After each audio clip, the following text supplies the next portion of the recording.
What we're hearing, Josh? 456 cases across the state right across now. the state. That's correct. And despite the increase in cases that they've seen over the last day, there were 32 more cases over yesterday across South Carolina. The governor did start the news conference on a bit more of a positive note, suggesting that what they're seeing across the state is a success. The evidence of that being that they're seeing half as many cars on the interstates, that the beaches have cleared. And that was a big concern earlier in the week, especially after last weekend, because there were so many people that appeared to not be paying attention to some of these self-isolation, social distancing cues that the governor has put in place, and even putting an executive order in giving law enforcement the authority to disperse crowds of 3 or more.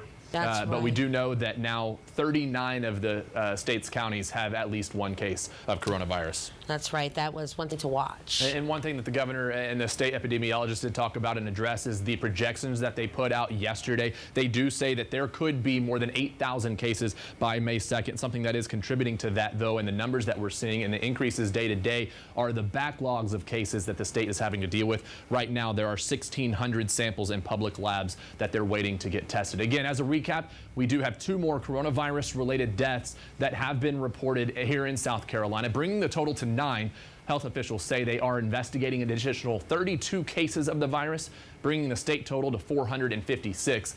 Governor McMaster says he has great faith in the people of South Carolina to stay home and self-isolate to prevent the spread of the virus.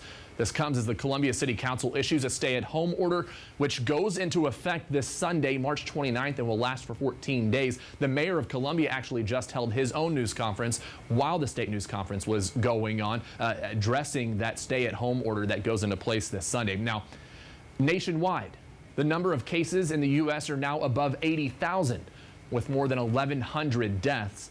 The South Carolina Department of Employment and Workforce say that more than 31,000 South Carolinians filed for unemployment insurance as of this week in response to many businesses laying off its employees during the coronavirus pandemic. We're talking about record numbers here.